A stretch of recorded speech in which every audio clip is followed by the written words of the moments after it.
ભારત પાકિસ્તાન વચ્ચે તણાવની સ્થિતિ વચ્ચે જમ્મુ કાશ્મીરના પહેલગામ હુમલો પૂર્વયોજિત અને ભારતમાં જ રહે છે.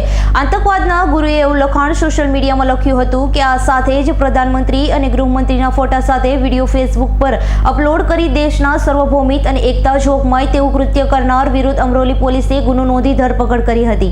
અમરોલી પોલીસ પાસેથી મળતી માહિતી મુજબ પહેલગામમાં આતંકી હુમલામાં સહેલાણીઓના મોતની ઘટનાને પગલે ભારતે સર્જિકલ એર સ્ટ્રાઇક કરી PACOમાં આતંકવાદીઓના કેમ્પનો ખતમો બોલાવ્યો હતો. સર્જિકલ સ્ટ્રાઇકના બદલામાં પાકિસ્તાને ડ્રોનનો હુમલો કર્યો હતો, પરંતુ ભારતીય સૈન્યએ તમામ ડ્રોન તોડી પાડી વળતો જવાબ આપતા બંને દેશ વચ્ચે તણાવની સ્થિતિ સર્જાઈ છે. તે અંતર્ગત સોશિયલ મીડિયા ઉપર અનેક અફવાએ જોર પડકાવી રહ્યું છે. જો કે દેશહિતના અને ભારતની સાર્વભૌમિત્વિક એકતા અને સુરક્ષા જોખમાય નહીં તેવી ખોટી અફવા ફેલાવવા તથા ટિપ્પણી કરવાથી લોકોને દૂર રહેવા અપીલ કરાઈ હતી અને સોશિયલ મીડિયા ઉપર વોરસ રખાઈ રહી હતી. ત્યારે ફેસબુક ઉપર મહેશ રાઠોડ નામના આઈડીમાં જાગો ઇન્ડિયા ચેનલનો એક વિડીયો અમરોલી પોલીસને નજરે પડ્યો હતો. વિડીયોના હેન્ડિંગમાં પહેલગામ હુમલો પૂર્વયોજિત હતો અને ભારતે જ કરાવ્યો હતો. આ આતંકવાદના ગુરુએ એવું લખી પ્રધાનમંત્રી નરેન્દ્ર મોદી અને ગૃહમંત્રી અમિત શાહનો ફોટો મૂકી પહેલગામને આતંકી હુમલો તે જ કરાવ્યો હતો તેવા ગંભીર આક્ષેપો અને વિડીયોમાં દીપેનસિંહ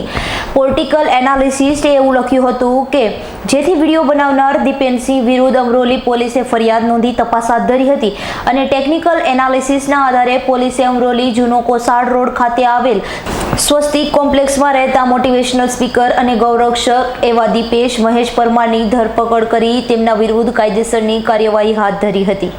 bureau report S9 news Surat.